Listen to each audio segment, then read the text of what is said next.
that you given in our life. We gather here to learn your word, Lord Abba Father, in this electronics media. Abba Father, we hand overing this class unto your hand. Let your Holy Spirit take complete control over us, Lord. You are the good God who is giving enlightenment of your word, Lord. We need the work of the Holy Spirit, the Spirit of God, open our mind to understand the subject which we are going to study, Lord. Lord, I submit the students in the mighty hand of you. Give your wisdom, knowledge, and understanding to get all the deep, thorough meaning of the word of God, Lord. Lord, we want to know you and your word systematically, Lord. Abba Father, we hand overing this class under your hand. Let your spirit take complete control. We ask in this prayer in the name of our Lord and Savior Jesus Christ. Amen. Praise the Lord.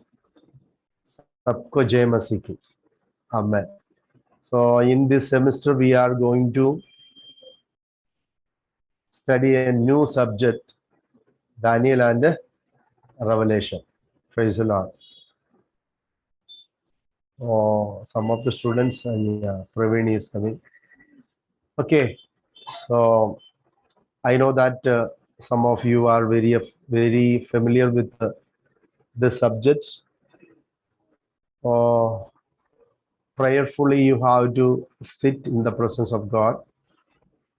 Then only the subject will understand. You know that they say apocryphal books. There are so many eschatological revelations are there. So we are going through this book. Let the Spirit of God lead us in our class. प्रभु से प्रार्थना करें और प्रार्थना पूर्व class में आपको attend करना है. पवित्र आत्मा ही हमें समझाना है. Praise the Lord. So it's a very important subject, Daniel and Revelation. तो इसकी बहुत ही गहराई बातों को हमको समझना बहुत ही जरूरी है. तो मैं विश्वास करता हूँ आज हम इंट्रोडक्शन पार्ट में जाएंगे और next class onwards we will enter to the Daniel. तो प्रभु हमें सहायता करने पाए. सबको फिर से जय मसीह की. हम सभी जानते हैं कि लास्ट क्लास आपके लिए अच्छा लगा है करके मैं विश्वास करता हूँ. Last subject. Okay, how was your exam? आप सभी एग्जाम लिखा है क्या? तो कैसा लगा एग्जाम? अच्छा लगा? ठीक है. एनीवे, अच्छा से पढ़ने वालों के लिए कोई दिक्कत नहीं है. Praise the Lord. So anyway, हम हमारे सब्जेक्ट में जाएंगे. दानियल एंड रेवलेशन की स्टडीज हमारे आत्मिक उन्नति का, वजन की जानकारी परमेश्वर की आत्मा ये सब्जेक्ट के जरिए हमें देने पाए, क्योंकि ये बहुत सारे गहराई बातों को हमें सिखाता है और इस पुस्तक से हमें बहुत कुछ सीखना भी जरूरी है. तो पुराना नियम का जो दानियल की पुस्तक और नया नियम का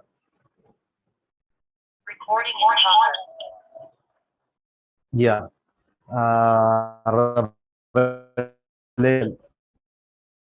दोनों पुस्तकों को हम अभी हमारे क्लास में देखने जा रहा है. तो इस क्लास में मैं आपको इंट्रोडक्शन पार्ट को थोड़ा समझाने जा रहा हूं. आप सभी नोट लेना है, लिखे लीजिए. आपको अगर इस स्क्रीन आ रहा है, स्क्रीनशॉट भी ले सकता है, ताकि आप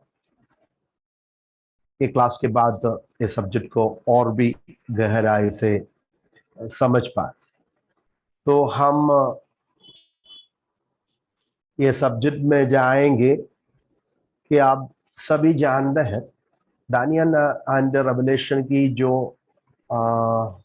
पुस्तक है, दानियल भी और प्रकाशित पुस्तक का जो हर जो बात है, एक मैंने बोला भविष्य काल में होने वाला, आने वाले दिन में होने वाला बहुत सारे बातों की प्रकाशन को परमेश्वर ने दानियल को भी दिया, यूहन्ना प्रेरित को भी दिया है। तो दोनों पुस्तकों को हम कंपेयर करके भी पढ़ेंगे और दोनों दानियल का भी रेवलेशन का भी पुस्तकों को जो जो हमारे लिए जो इम्पोर्टेंट है वो हम इस स्टडी में सीखने जा रहा है।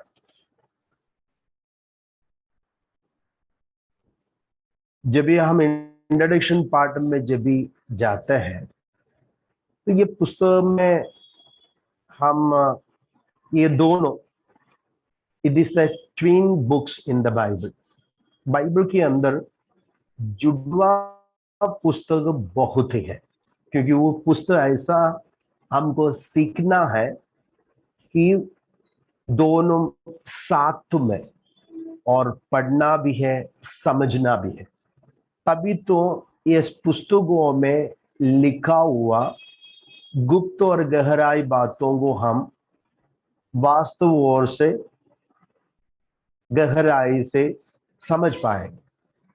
दानियल का जो भविष्यवाणी, जो रेवलेशंस, प्रभु ने दिया वाला जो दर्शन आप रेवलेशन के पुस्तकों में भी पाया जाएगा। तो दोनों अपोकैलिप्टिक पुस्तक होने के नहीं हर बाइबल कॉलेज में हो, हर बिब्लिकल जो स्टडीज में दानियल के साथ प्रकाशित पुस्तकों को भी सिखाता है। ये दोनों साथ में सीखने से उस पुस्तक में लिखा हुआ जो भविष्यवाणी, दर्शन की बातों को हम बहुत ही गहराई से समझ पाए। बाइबल के अंदर बहुत सारे ऐसा जुड़वे पुस्तक है, तो मतलब साथ में सीखने का पुस्तक। जैसा नहमिया भी हम साथ में सीखेगा तो और भी गहराई से हम वो पुस्तक में लिखा हुआ बातों को समझ सकता है। जैसा हम रोमियो के पुस्तक के साथ गलाती की पुस्तक भी पढ़ते हैं, तो वो दोनों साथ में पढ़ने से उस पुस्तक का अच्छा गहराई बातों को हम, उस सब्जेक्ट को हम समझ पाएंगे।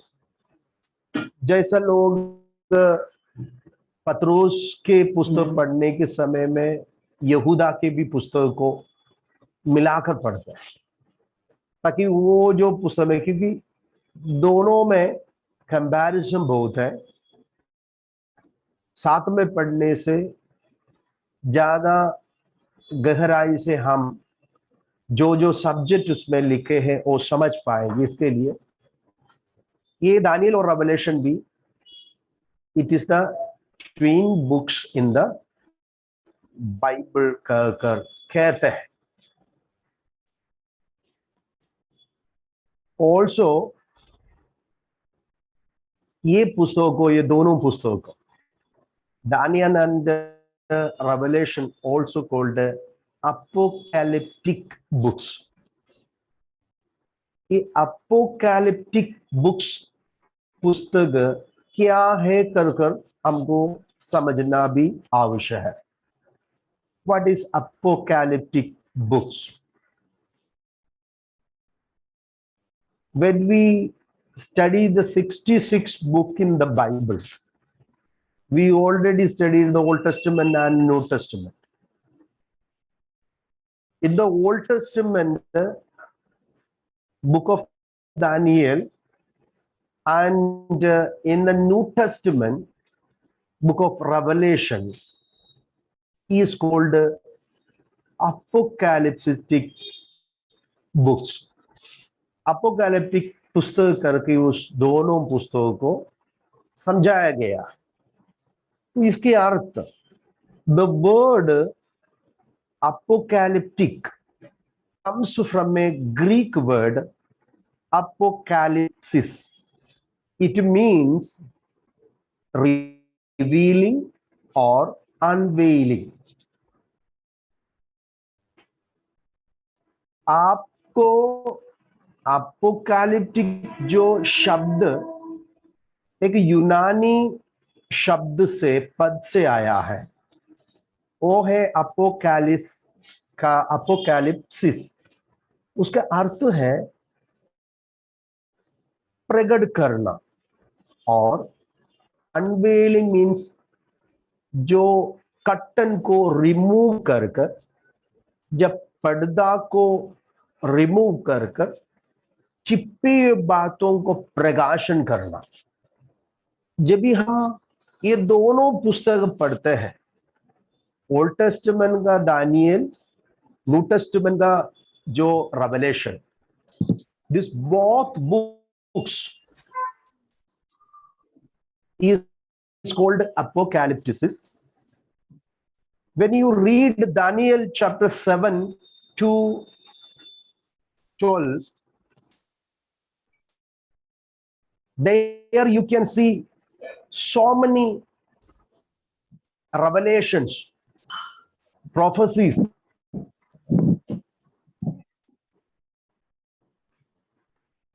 Okay. Please read chapter 10 verse 14. Somebody please read chapter 10 verse 14.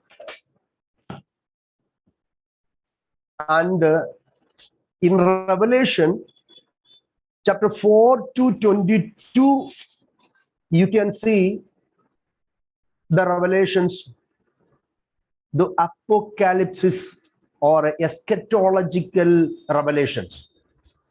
So if somebody read Daniel chapter 10 verse 40.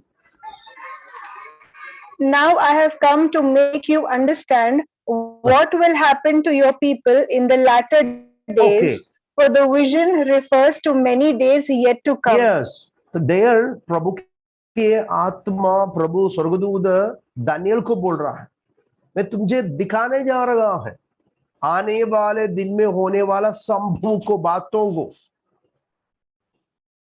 प्रजा के लोगों पर, ये संसार की और होने वाला संभव को मैं तुझे क्या कर रहा है, रिवील कर रहा है। प्रभु छिपे हुए वो बातों को अनवेलिंग कर रहा है। जो कर्टन है, जो पर्दा है, उसको अलग कर कर छिपी हुई बातों को प्रकट कर रहा है। The same way chapter 4 verse 9 in Revelation, you can see what the angel said. Revelation chapter 4 verse 9. जब जब वे प्राणी उसकी जो सिंहासन पर बैठा है और जो युगानुयुग जीवित है, महिमा, आदर और धन्यवाद करते हैं। हाँ, okay. 1 minute. Please read chapter 4 verse 1 following. इन बातों के बाद मैंने दृष्टि ऊपर की तो मैंने यह देखा, स्वर्ग में एक द्वार है जो खुला हुआ है, जिसको मैंने पहले तुरही के शब्द के समान अपने साथ बातें करते सुना था। उसने मुझसे कहा, यहाँ ऊपर आ जा, मैं तुझे वे घटनाएं दिखाऊंगा जिनका इन घटनाओं के बाद पूरा होना आवश्यक है। तो ये दोनों पुस्तकों में हम पाया जाता है स्वर्गदूत, जिस दूत उनके सामने खड़े उनको समझा रहा है, बोल रहा है, देखो होने वाला बातों को, इसके पश्चात होने वाला घटना को, संभव को हम तुमको दिखाने जा रहा है। तो दैट मीन्स अपोकैलिप्सिस का अर्थ यही है, प्रकट करना और छिपाई बातों को खुलासा करना।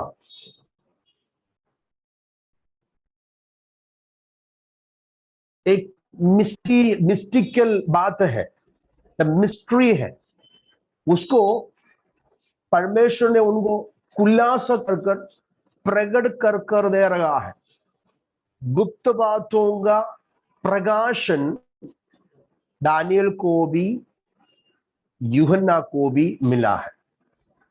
तो this book also called apocalyptic books. Not only Daniel and Revelation, there are books in the Bible. You can see so many apocalyptic revelations. आने वाला, होने वाला संभव का प्रकाशन परमेश्वर अलग अलग प्रभु के दासों को प्रकट करके दिया है। बट ये जो पुस्तक में, दोनों में जो बातों को प्रकाशन करके दिया है, वो एक साथ एक दूसरे से जुड़ा हुआ बात भी है, और कुछ ऐसा है अन्य पुस्तकों में, ये पुस्तकों में बताया हुआ एस्केटोलॉजिकल रेवलेशन को, प्रकाशन को, प्रकटीकरण को हम पाया नहीं जाता है। तो आपके मन में रखना है कि ये book of Daniel and revelation is called apocalyptic books. Apocalyptics का मतलब तो आप समझा, अनवेलिंग, रेवलेशन। ओके, दानियल और ये रेवलेशन के पुस्तक का तीसरा एक खासियत ऐसा है, दानियल के पुस्तक टेस्टामेंट का 27 बुक है, जैसा प्रकाशित पुस्तक न्यू टेस्टामेंट का 27 पुस्तक। एक विशेषता आप एक पुस्तक में पाया जाएगा, ये दोनों पुस्तक आने वाला बातों का भविष्यवाणी को हम इस दोनों पुस्तक आएगा। और कुछ विशेषता हम ये दोनों भविष्यवक्ताओं में, दैट मीन्स दानियल में और यूहन्ना में देख सकता है। ये दोनों बंधुआई में थे। This both authors of Daniel and Revelation, both are in exilic period. जैसा Daniel was in Babylon, बाबुल की गुलामी में जब भी दानियल को लेकर गया, तभी बाबुल में इसने ये सारे दर्शन को पाया है। यरूशलेम से यहूदा के आक्रमण के बाद बाबुलोन बहुत सारे रॉयल फैमिली से, राजकीय कुल से, परिवार से बहुत सारे अच्छे ज्ञान जवानों को बंधुआई में बाबुलोन में लेकर गया था। उसमें एक जवान थे दानियल। तो राजकीय परिवार से दानियल होने के नाते और उसके साथ बहुत ही ज्ञानवान, बुद्धिमान, अच्छे कुल से होने के नाते दानियल को बाबिलोन में गुलामी में जाना पड़ा। उसके साथ बहुत सारे लोगों को हम इसी पुस्तकों में पाया जाएगा। दानियल का दोस्त के बारे में आप जानता रहेगा, कोई बता सकता है कौन कौन दानियल के साथ जो बंदुवाई में ये पुस्तकों में हम पाए जाएगा? Shadrach, Meshach, Abednego. या शद्रक, मेशक, अबेदनगो वो उनका बाबिलोन में दिया हुआ कल्दीय नाम था। चल्दी और कल्दिक एक नाम नबूकदनेस्सर ने उनको दिया हुआ एक नाम है, बट उनका ओरिजिनल हिब्रू नाम क्या क्या है?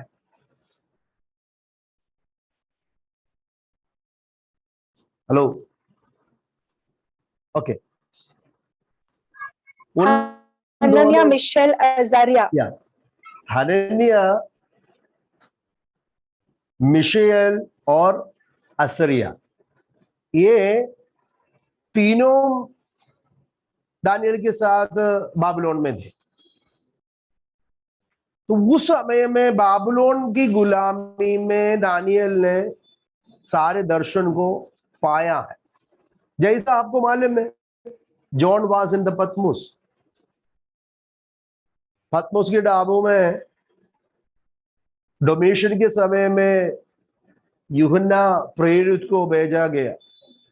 तभी उस आइलैंड में पतमोस में प्रभु ने उनको ये 22 अध्याय में जो दर्शन हम प्रकाशित पुस्तक में देखते हैं, प्रभु ने प्रकट करके दिया है।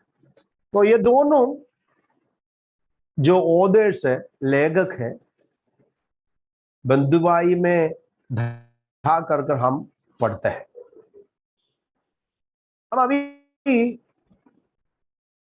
बुक ऑफ दानियल में जब भी जाएंगे, इसका थोड़ा सा इंट्रोडक्शन को हमको समझना जरूरी है। आपको मालूम है, दानियल के पुस्तक हिब्रू बाइबल तनाख में 2 और 3 डिविजन्स है। तोरा है, वो सब जानते हैं आप, जेन्स उत्पत्ति से लेकर ड्यूटोनॉमी। नबीम है और प्रॉफेटिकल बुक्स कहते हैं, जोशुआ, जज, सामुएल, किंग्स, यशायाह, यिर्मयाह, एसेकिएल। बाकी जो 12 छोटा नबिया, होशिया से लेकर मलाकी, उनके लिए नबी और नबीम में आता है। वो लोग प्रॉफिट्स है। बट इन तनाक या हिब्रू बाइबल में दानियल के तुविम में आता है। कारण को आपको और हमको समझना है। तनाक में 3 डिविजन, तोरा, नबी मान, केतुबी। दानियल का स्थान केतुबी में आता है।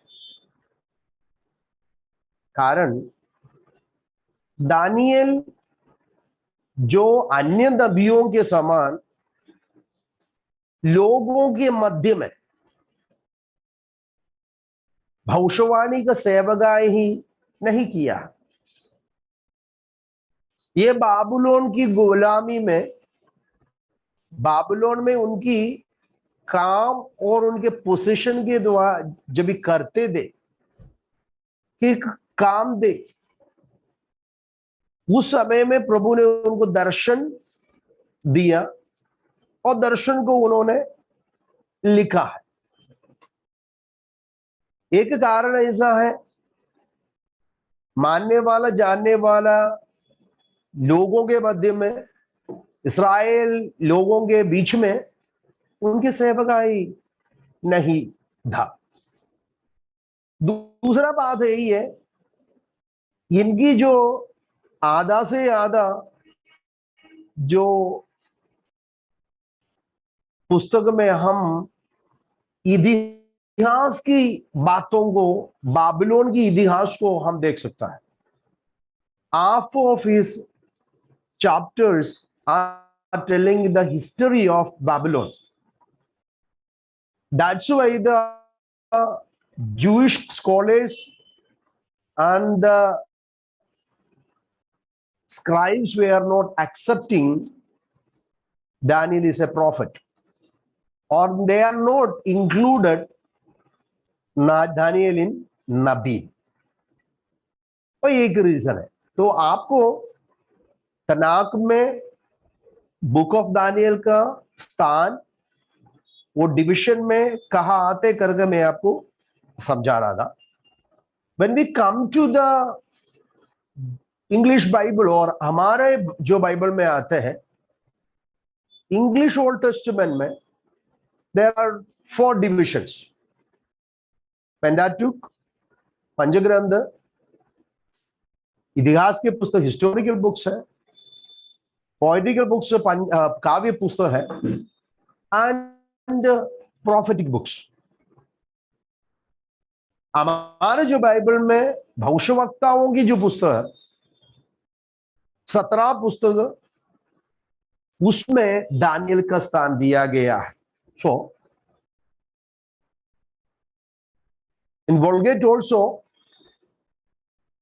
Telling Daniel is a prophet, is coming under the prophetical division. Okay. तो आपको थोड़ा सा समझने के लिए ये डिविजन को मैंने आपको आपके सामने रखा है।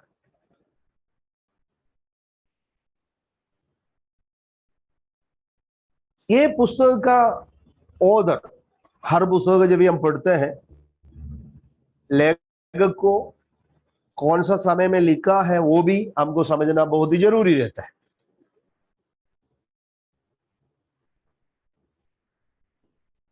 बहुत सारे लोगों का कहना दानियल एक प्रॉफिट नहीं था, इसके लिए उनका इनकार करने वाला स्कॉलर्स भी रहते हैं।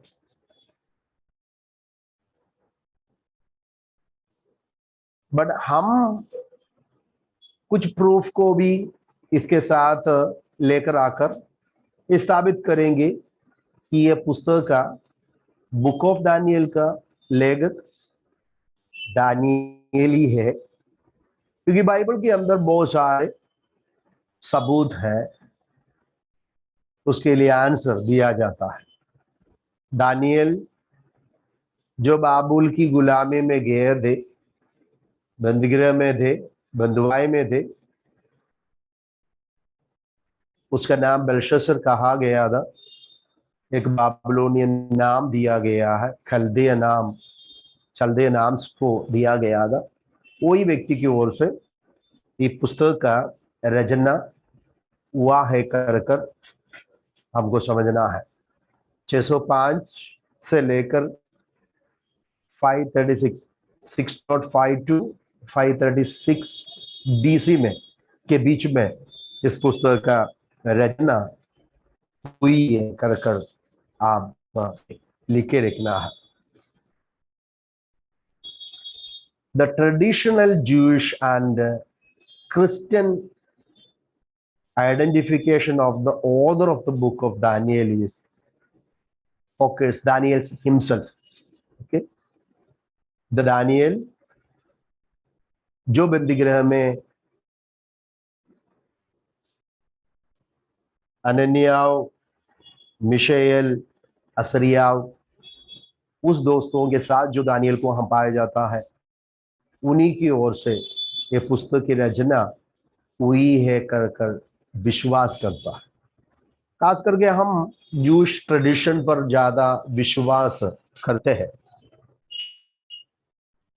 और the most of the scholars, famous scholars were accepted Daniel himself was the author of the book of Daniel. सबसे अच्छे एक सबूत है हमें मिलता है, वो हमारा प्रभु यीशु मसीह से है।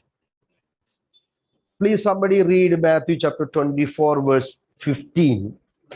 Jesus Christ referred to Daniel the prophet. Yeah, somebody Therefore, please read that one. therefore, when you see the abomination of desolation spoken of by Daniel the prophet standing in the holy place, whoever reads, let him understand. See, already our Lord Jesus Christ quoted a refer from the book of Daniel.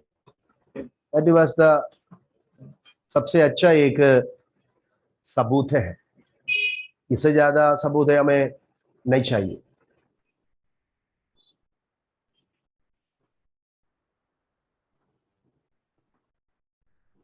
One minute.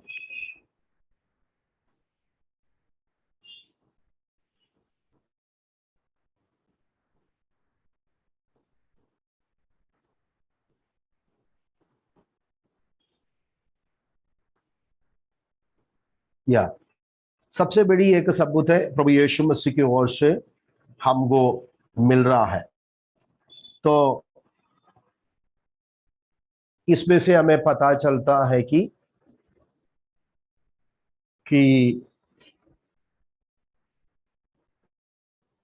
Daniel इस पुस्तक का author है करके. और हमको ये भी समझना है दानियल एक इतिहास के पुरुष है. एसकेल के पुस्तक में जब हम जाते हैं, somebody read Ezekiel chapter 14 verse 14 and 20. एसकेल के पुस्तक में जाइए.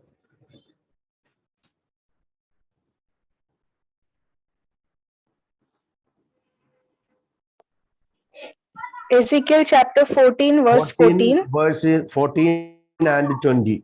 Verse 14.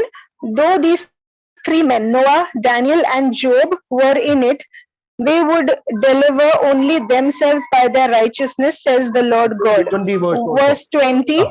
Verse 20. Even though Noah, Daniel, and Job were in it, as I live, says the Lord God, they would deliver neither son nor daughter. They would deliver only themselves. That word also.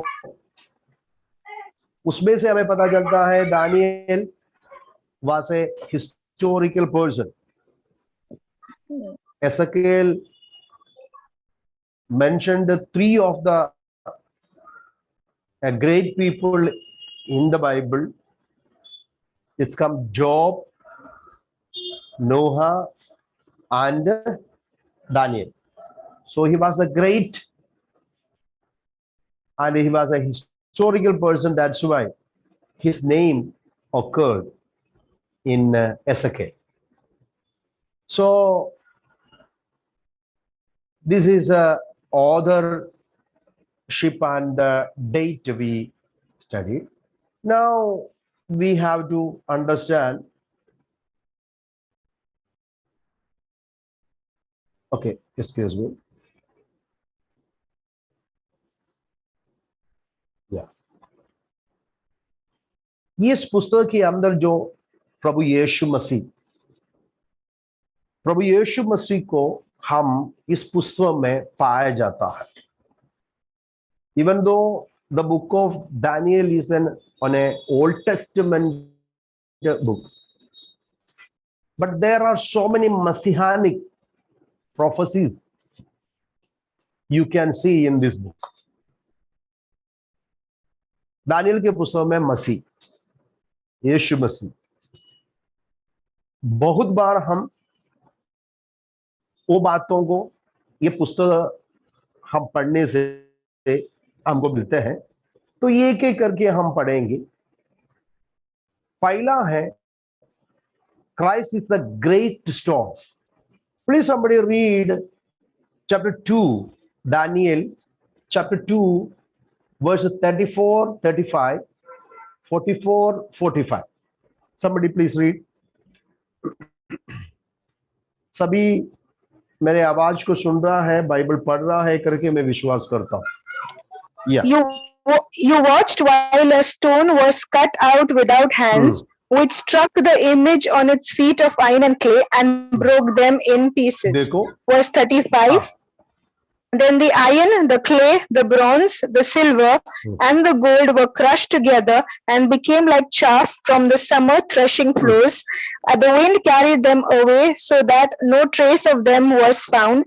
And the stone that struck the image became a great mountain and filled the whole earth. 44 and 45 finished. No, now 44 I'm reading. 44. And in the days of these kings, the God of heaven will set up a kingdom which shall never be destroyed, and the kingdom shall not be left to other people. It shall break in pieces and consume all these kingdoms, and it shall stand forever. Verse 45.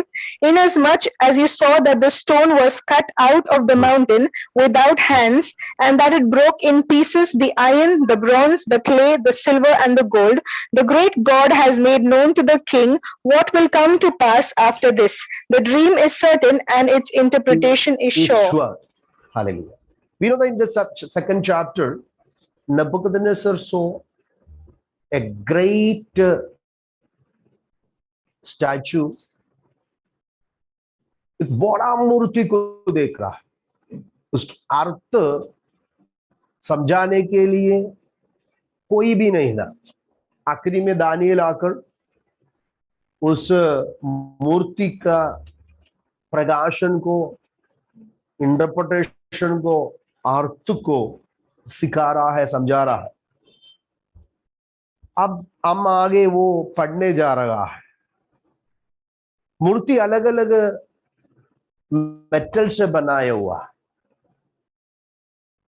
लेकिन किसी हाथ से नहीं आया हुआ, ऐसे एक ऊपर से, आकाश से, स्वर्ग से एक ऐसा एक स्टोन पत्थर आ रहा है, इस बड़ा मूर्ति के पांव पर लगते हैं तो ये मूर्ति चूर चूर होकर हवा से उड़ जाती है, और जो स्टोन, जो गिरा हुआ पत्थर एक बड़ा माउंटेन बन जाता है, पहाड़ बन जाता है। तो प्रभु यीशु मसीह की राज्य को, मिलेनियल किंगडम को ये स्टोन या दर्शन से परमेश्वर प्रकाशन कर रहा है। तो वो ग्रेट स्टोन प्रभु यीशु मसीह को समझाता है। तो दूसरा अध्याय 34, 35, 44, 45 अब पूरा पढ़ने से दूसरा अध्याय पूरा वो मूर्ति के विषय के विवरण है, लेकिन वो स्टोन के विषय को हम पढ़ सकता है। तो अभी देखिए उसमें प्रभु यीशु मसीह और चट्टान जो पत्थर के साथ समझाया गया है, जो आने वाला समय में पृथ्वी पर राज्य करने जा रहा है, उसके राज्य सनातन रहेगा।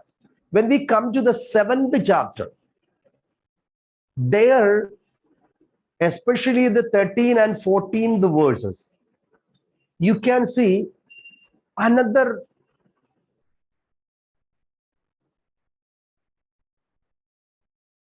verse. Please read that 13 and 14.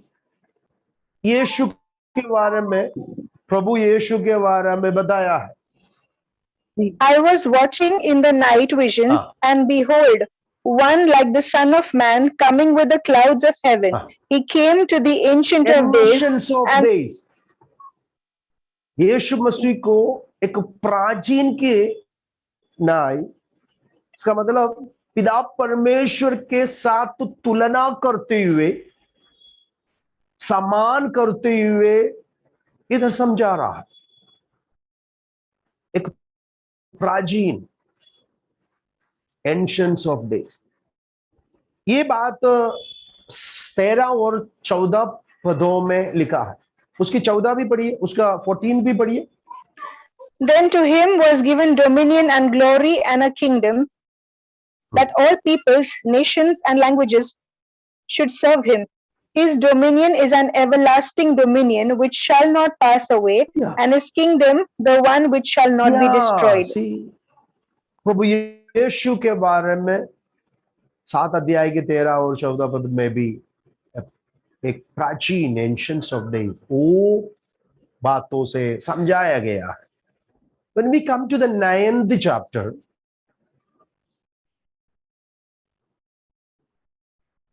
अभिषक्त की मृत्यु गात किया हुआ अभिषक्त की बातों को बताया गया है. It's showing the crucifixion of Christ.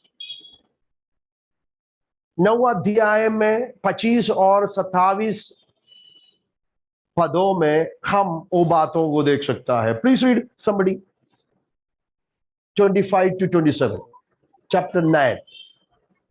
Know therefore and understand that from the going forth of the command to restore and build Jerusalem until Messiah the Prince, there shall be 7 weeks and 62 weeks.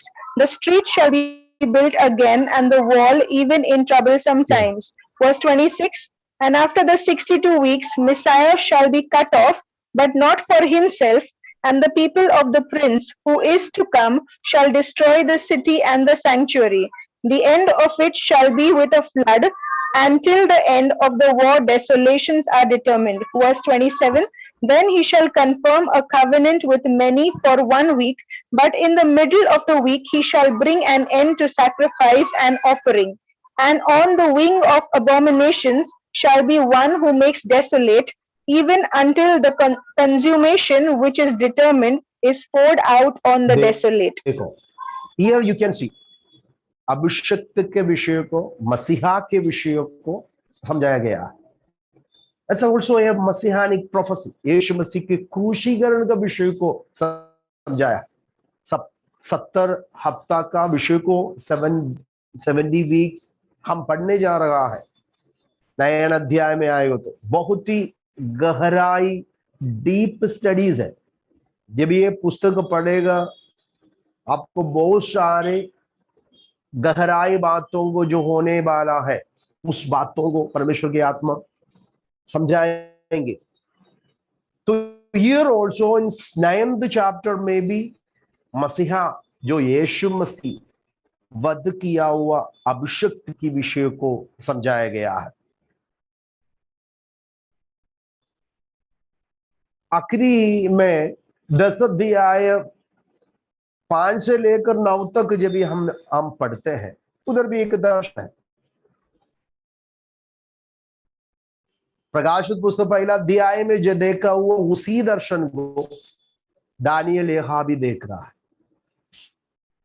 महिमा में विराजमान जो परमेश्वर मनुष्य का पुत्र की प्रकाशन को वहां विवरण किया गया है. You can read verse 5 to 9. Some 2-3 verses you have to read. Yeah. I lifted my eyes and looked, and behold, a certain man clothed in linen, whose waist was girded with gold of Uphaz. His body was like beryl, his face like the appearance of lightning, his eyes like torches of fire, his arms and feet like a burnished bronze in color, and the sound of his words like the voice of a multitude. And I, Daniel, alone saw the vision, for the men who were with me did not see the vision. But a great terror fell upon them, so that they fled to hide themselves. He is showing what? A glorious Son of Man standing before him. This same vision you can see in the Revelation chapter 1 verse 13 onwards. Please read that one. Come to the Revelation, प्रकाशित पुस्तक का 1 अध्याय की 13 आयत से लेकर यूहन्ना ने यीशु मसीह की महिमामय दर्शन को देख रहा है. A glorious revelation of Jesus. Please read that 13 onwards. And in the midst of the 7 lampstands, one like the Son of Man, clothed with a garment down to the feet, and girded about the chest with a golden band. His head and his hair were white like wool, as white as snow, and his eyes like a flame of fire. His feet were like fine brass, and as if refined in a furnace. Thank you very much. This is a same vision both Daniel and John the apostle, दोनों देख रहा है। देखो, same यीशु मसीह का glorious revelation है, महिमामय दर्शन है ये। जब भी हम इस पुस्तक का तीसरा अध्याय में भी जाते हैं, वहां भी आपको प्रभु यीशु मसीह का the angel of the Lord, मनुष्य के पुत्र का बारे में वहां भी आप देख सकता है। जब भी तीसरा अध्याय में देखो, नबूकदनेस्सर ने बनाया हुआ बड़ा मूर्ति के सामने दंडवत न किया हुआ हनन्याव, मिशाएल, असरियाव तीनों को आग के भट्ठी में जब डालने के समय में उनके बीच में यीशु मसीह उधर एक ऐसा वचन लिखा है, जरा पढ़िए 25 ऑनवर्ड्स। फिर उसने कहा, अब मैं देखता हूं कि 4 पुरुष आग के बीच में खुले हुए टहल रहे हैं और उनको भी हानि नहीं पहुंची, और चौथा पुरुष का स्वरूप परमेश्वर के पुत्र के सदस्य है। देखा, स्कॉलर्स के अभिप्राय में इस जो सन ऑफ मैन को दिख रहा है, 14 पुरुष को उनके बीच में देख रहा है, वो यीशु मसीह है कर समझा रहा है। So in the book of Daniel you can see Jesus Christ, and there are so many messianic prophecies are there in this book.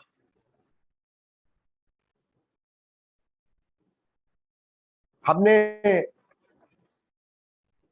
प्रारंभ में यही देखा, प्रभु यीशु मसीह एक ऐसा पत्थर हाथ न छूते हुए ऊपर से आकर इस मूर्ति पर ले गया। That stone became a great mountain। और यीशु मसीह हमारा जो चट्टान, कॉर्नरस्टोन, यीशु मसीह को समझा रहे हैं कर आपको समझना है। 9वां अध्याय में जो बताया हुआ एंशिएंट ऑफ डेज, प्राचीन, वो यीशु मसीह को समझा रहा है, सिखा रहा है कर बोलना नहीं। वध किया हुआ जो अभिषिक्त, द 70 वीक्स ऑफ दानियल में हम पढ़ता है,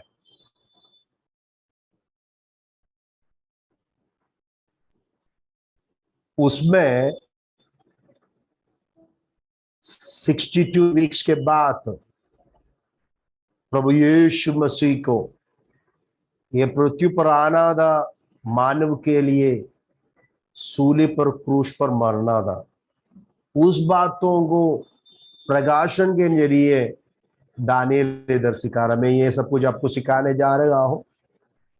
तो 9वां अध्याय में क्रूसिफिकेशन ऑफ क्राइस्ट की विषय को दानियल हमें समझा रहा है। 10 अध्याय में हमने देखा हुआ son of man, both in Daniel and Revelation में सुनहरे वस्त्र पहनते हुए 7 दिब्बटों के बीच में, रेवलेशन में, प्रकाशित पुस्तक में जो यूहन्ना ने दर्शन में पाया हुआ उसी मसीहा यीशु को दानियल अपने दर्शन में 10 अध्याय में देखते हैं। वो एक मनुष्य के पुत्र के समान शोभामय था, महिमामय यीशु मसीह के प्रकाशन 10 अध्याय में भी हम पाया। ये सारे रेवलेशन हमें ऑलरेडी अभी 3 अध्याय में भी फायरी फर्नेस में उन पर विश्वास किया हुआ, भरोसा रखा हुआ अपने दासों के मध्य में आग के भट्टी में उतर आकर उनको बचा रहा है। तो ये दानियल के पुस्तक हम जब भी पढ़ते हैं, उसमें मसीहा के भविष्यवाणी को अनेक बातों को हम देख सकता है। अभी हम ये पुस्तक विभाजन में जाएंगे, division of the book of Daniel. ये पुस्तक को हम 2 भागों में विभाजन कर सकता है। पहला अध्याय से लेकर 6 अध्याय तक ऐतिहासिक बातों को, हिस्टोरिकल बातों को दानियल समझा रहा है, बता रहा है। दैट्स वाई दानियल को इतिहास का पुरुष कर बाबिलोनियंस पुकारते हैं। Is a historical person, historian. तो पहला 6 अध्याय के अंदर ऐतिहासिक बातों को समझाया है, फर्स्ट डिविजन।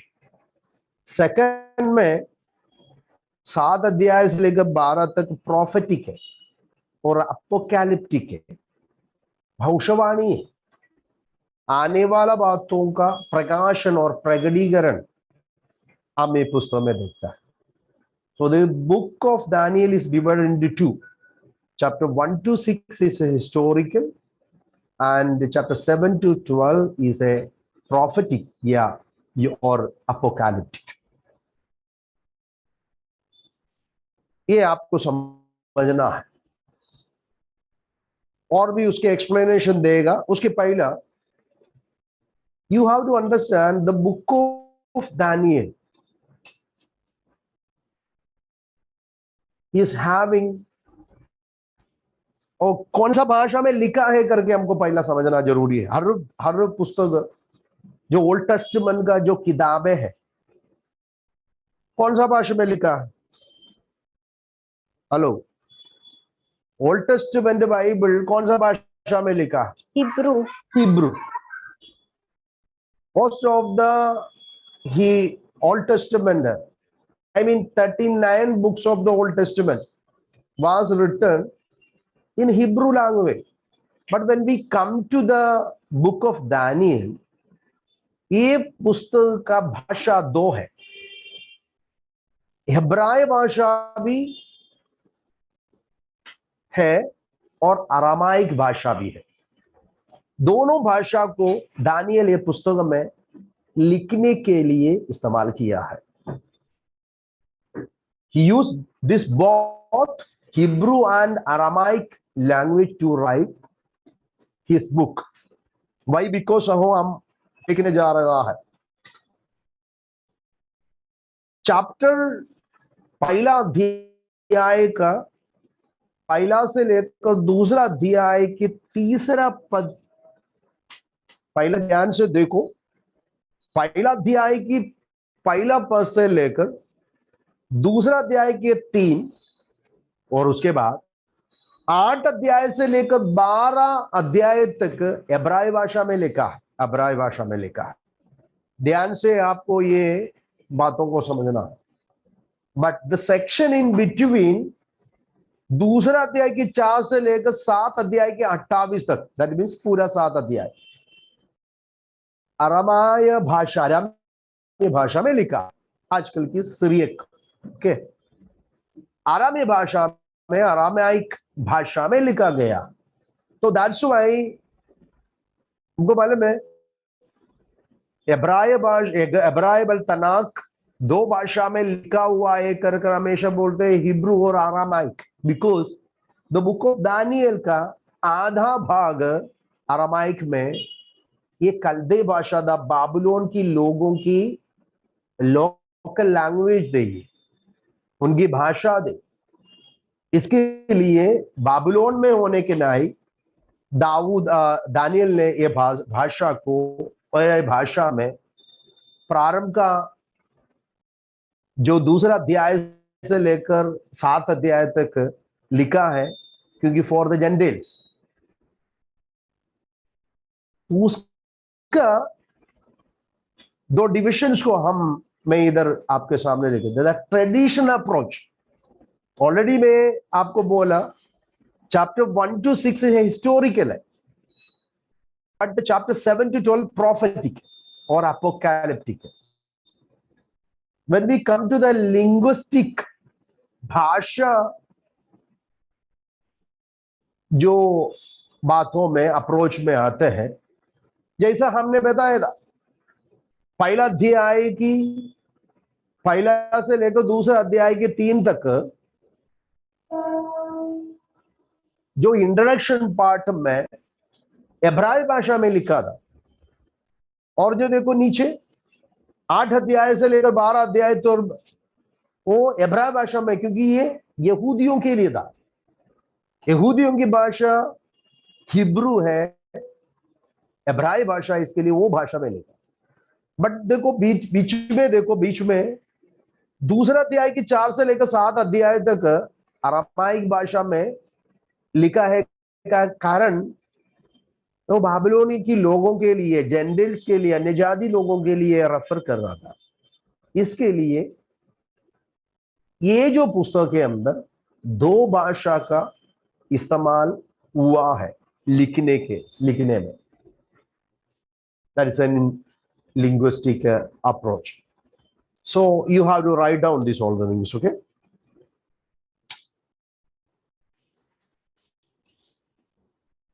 Okay.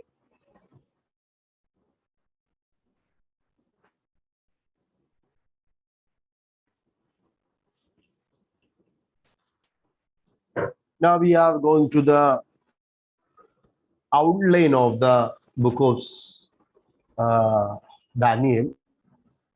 ये बातों को बता के next class onwards we will enter to the book के विवरण को, विशेषता को हम सीखने जा रहा है। इसको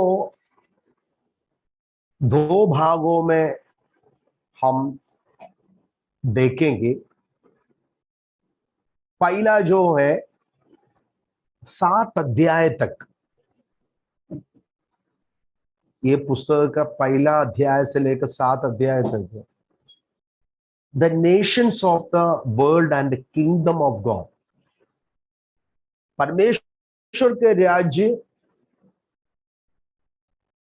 ये संसार के साम्राज्य के विषयों को समझाते हुए बहुत सारे बातों को हर चैप्टर में, अध्यायों में बताया गया है। When we come to the first chapter में दानियल उनकी जो दोस्त, फ्रेंड्स बाबिलोनियन में गुलामी में लेके गया, उनकी वहां की विश्वास योग्यता, पवित्र जीवन, प्रभु के लिए किस प्रकार से वे खड़े हैं, उनके अलगदाई के जीवन को, पवित्र जीवन को, आत्मिक जीवन को वर्णन करता है। When we come to the second chapter onwards, nations of the world and the kingdom of God को समझा रहा है। दूसरा अध्याय में आपने बोला नबूकदनेस्सर ने देखा हुआ बड़ा एक मूर्ति की विवरण है। The next class onwards we are going to study this. बड़ा एक मूर्ति के दर्शन को और सपना को नबूकदनेस्सर देख रहा है। सोना से, चांदी से, पीतल से, लोहा से, मिट्टी और लोहा के साथ मिलकर बनाया हुआ बड़ा एक मूर्ति का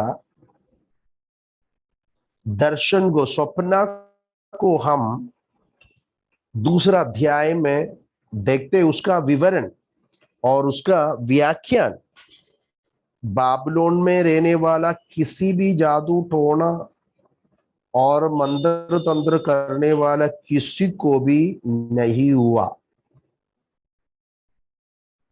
उसका बातों को, विवरण को हम देख सकता है इस सपना में। उसके विषय अभी देखो, थर्ड में हम देखता है 3 of the young people.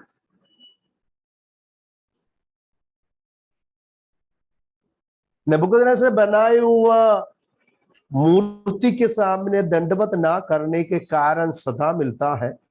Fiery furnace में उनको डाला गया है। अनन्या, मिशाएल और असरिया, ये तीनों को शद्रक, मेशक, अबेदनगो, उनको आग के भट्टी में डाला जाता है। लेकिन उधर से परमेश्वर उन्हें किस प्रकार से बचा रहा है, छुड़ा रहा है, उसकी वर्णन है अब तीसरा अध्याय में। 4 में हम जाता है, नबूकदनेस्सर का दूसरा दर्शन को, सपना को हम देख सकता है। बड़ा एक पेड़, ग्रेट ट्री, और उसके बाद अहंकार में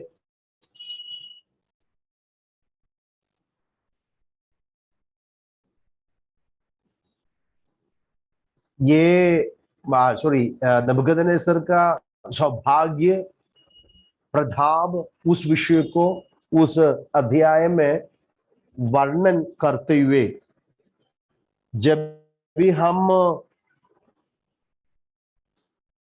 5 अध्याय में आता है बेलशस्सर का पतन, नबूकदनेस्सर का जो ग्रेट ट्री का जो सपना में, इसके अहंकार में वो जानवरी तुल्य स्वभाव में बदल जाता है। अहंकारी को मिलने वाला दंड, मैं अपने प्रभाव में, मैं स्वार्थ अहंकार की बात कहने से परमेश्वर उनको दिया हुआ बड़ा दंड को हम देख सकता है। 5 अध्याय में बेलशस्सर ने परमेश्वर की पवित्र पात्रों को जो यरूशलेम से जब भी वे लोग लेके आया था, उसको अपवित्र करने के कारण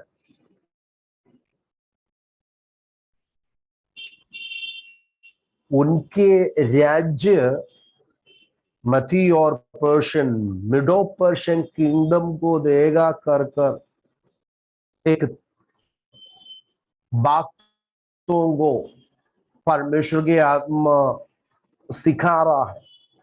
रॉयल नोटबुक में, तस्वीर में ऐसा एक हाथ आकर लिखने लगता है, मैंने तकेल ऊफसी।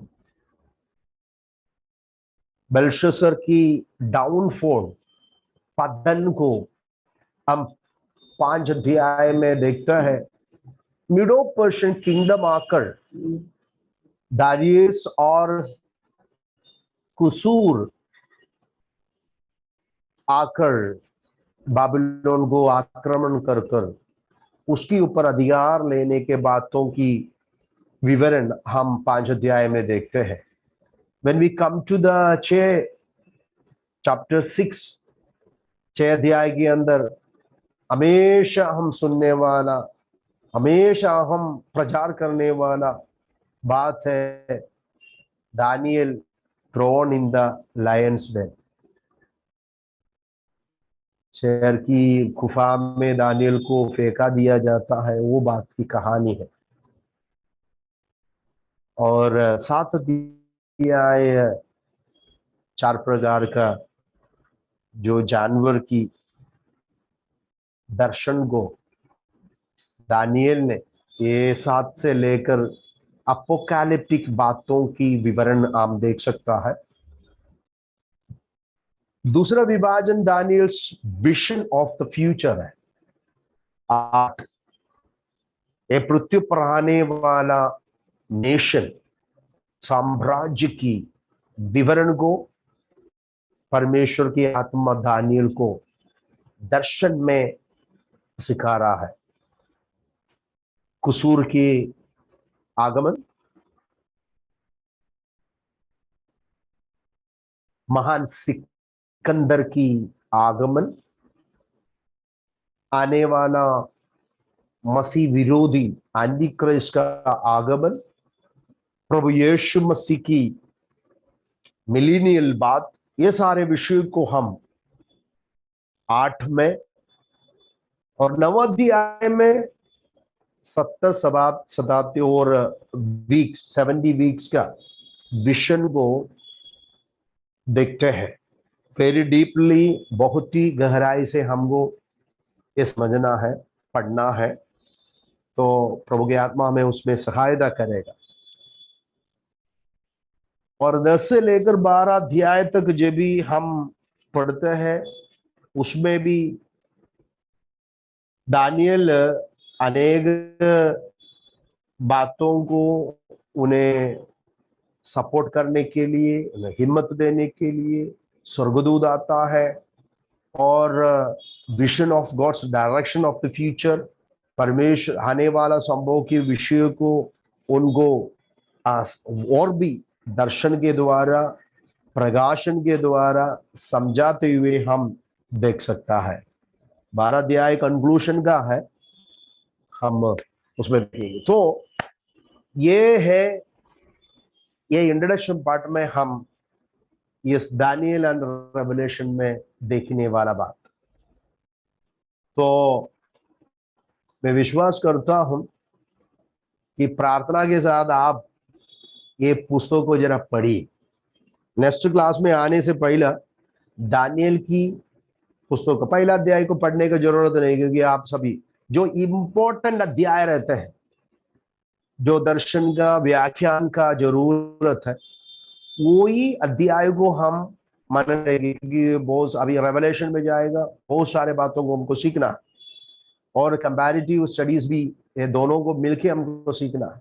इसके लिए जो हम प्रचार करता है, सुना है, वो सारे बातों को हमको इसमें सीखने का कोई जरूरत नहीं होला। वो लोग, आप लोग भी सेवकाई में भी है और आप सब लोग पढ़ते हैं, उसकी जानकारी है। जो जो लोग जो जानकारी है वो सब कुछ हम अवॉइड करके, जो इम्पोर्टेंट है, जो हमारे स्टडी में जो अनिवार्य है, आवश्यक है, वो बातों को हम इस क्लास में सीखेंगे। तो बहुत ही प्रार्थना है आप दानियल के पुस्तक को पढ़िए, रेवलेशन भी विजय पढ़िए। और एक बात तो समझना, कुछ बातों को हम अनजान होने के ना, ये पुस्तक को पढ़ने के लिए हमको इंटरेस्ट नहीं होता है।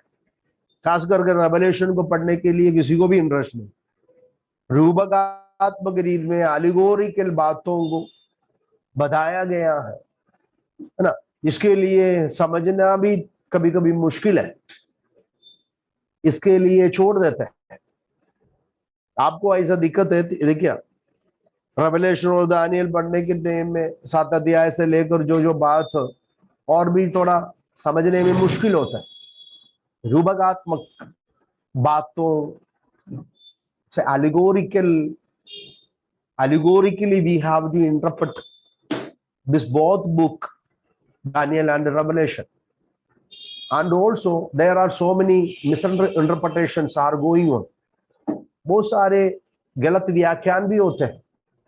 तो इस समय हमें समझना है कि सही व्याख्यान क्या है, तो पुस्तक की व्याख्यान किस प्रकार से हमको करना है, कि उसके अंदर की गहराई और गुप्त बातें क्या है, ये सब कुछ सीखना बहुत ही जरूरी है। आज हमने इतना तो पढ़ा, थोड़ा ध्यान करें।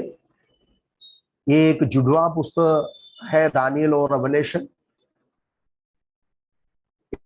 ये दानियल एंड रेवलेशन अपोकालिप्टिक बुक्स कहकर पुकारते हैं, कारण इसमें बहुत सारे प्रकाशन, छिपी बातों का प्रकाशन, खुलासा हम देख सकते हैं। इसके लिए दोनों पुस्तक, दानियल भी 27 पुस्तक है ओल्ड टेस्टामेंट का, प्रकाशित पुस्तक 27 पुस्तक करके मैंने बोला। ये आने वाला संभव के भविष्यवाणी है। ऑथर्स जो लेखक दोनों बंधुआई में थे। दानियल जो बाबिलोन में था, यूहन्ना पत्मोस की ढाबू में थे कर हमने पढ़ा। दानियल का जो पोजीशन डिवीजन में, जो तनाक में केतुवी में आता है करके मैंने बोला। बट हमारा जो इंग्लिश बाइबल प्रोफेटिकल बुक्स में दानियल को लाया है, कारण यहूदी लोग दानियल को एक भविष्यवक्ता का नहीं अंगीकार नहीं करने के कारण ऐसा हो गया। बट हम जब भी वोल्गेट अंदर ट्रांसलेशन में वगैरह आता है, दानियल प्रोफेटिकल पुस्तकों में जुड़ जाते हैं। ऑथर के बारे में संकेत नहीं है, क्योंकि यहूदी ट्रेडिशन विश्वास करता है कि दानियल ये पुस्तक का लेखक है। यीशु मसीह जी उसको समझाया गया है, और दानियल एक इतिहास के पुरुष है, ये कुछ भावना और कल्पना की बात नहीं है करके हम समझा। यीशु मसीह इस पुस्तक में है, अनेक बातों से हम सीखा। उसमें से एक the great stone coming from the haven, वो सारे मूर्ति, वो जो बड़ा मूर्ति की पाव को टोकते हैं, वो जो पत्थर बड़ा एक पहाड़ बन जाता है, वो यीशु को दर्शाते हैं करके बोला। प्राचीन के विषय 9वें अध्याय में जो बताया, वो यीशु मसीह सी तुलना है। वधु हुआ अभिषिक्त और यीशु है कर हम 10 अध्याय में पढ़ते हैं, सॉरी 9 अध्याय में पढ़ते हैं। 10 अध्याय में जब भी आते हैं सन ऑफ मैन के दर्शन, महिमामय यीशु का, शोभामय यीशु मसीह की दर्शन को देख सकता है। दोनों पुस्तकों में ये दर्शन है कर मैंने बताया। ये पुस्तक का विभाजन, जब भी दानियल के पुस्तक के विभाजन 2 है। पहला अध्याय से 6 अध्याय तक जब हम पढ़ते हैं वो ऐतिहासिक, 7 से लेकर 12 तक प्रोफेटिक है, भविष्यवाणी। ये पुस्तक में 2 भाषा इस्तेमाल किया है, इब्राय और अरामाइक। इंट्रोडक्शन का पहला अध्याय से लेकर दूसरा अध्याय के 3 तक इब्राय भाषा में है, और 8 अध्याय से लेकर 12 अध्याय तक इब्राय भाषा में लिखा है। बीच में जो दूसरा अध्याय की 4 से लेकर 7 अध्याय पूरा अरामाइक भाषा में लिखा है कर मैंने आपको समझाया। ये पुस्तक का रूपरेखा को हम जब भी पढ़ते हैं, वो आपको आपके सामने मैंने रखा है। इतना से मैं आपको ये समाप्त करना जा रहा हूं क्लास को, तो प्रार्थना करेंगे। नेक्स्ट क्लास में आने से पहला अब दूसरा अध्याय पढ़कर आना है। हम दूसरा अध्याय की इंटरप्रिटेशन में, व्याख्यान में जाएंगे। पवित्र आत्मा हमें उसके लिए मदद करने पाए। आइए हम प्रार्थना करेंगे। स्वर्गीय पिताजी, हम आपको धन्यवाद देते हैं, अच्छा सुंदर रात्रि समय में आपके चरणों में हम दानियल और प्रकाशित पुस्तक का पढ़ाई में आज से प्रवेश किया है। प्रभु जी, सारे विद्यार्थियों को आपके हाथों में देते हैं। आपकी पवित्र आत्मा, let your spirit pour out the spirit of wisdom, knowledge and understanding, open their mind and give the revelation so that they may understand this both book thoroughly and systematically. उनके समर्पण के लिए धन्यवाद, जीवन के लिए धन्यवाद, बढ़ोतरी के लिए धन्यवाद। प्रभु में, प्रभु के वचनों में हर दिन हर समय बढ़ते जाने के लिए, यीशु के दिल डोल तक हर बात में बढ़ने के लिए हमें मदद करें। अभी हम विदा होंगे, हमारे साथ तो संग रहे। सारा आदर महिमा आपको देते हैं। प्रार्थना आपने सुना, इसके लिए धन्यवाद, यीशु मसीह के नाम में। Praise the Lord. सबको जय मसीह की। प्रभु आप सभी को आशीष करे। कोई डाउट है तो आप पूछ सकता है, नहीं तो नेक्स्ट क्लास में हम मिलेगा। लेकिन 3 से लेकर 5 अध्याय तक की चैप्टर को, अध्याय को पढ़ के आइए। ओके, कुछ लोगों को नींद भी आ रहा है। ठीक है, ओके, बाय, टेक केयर।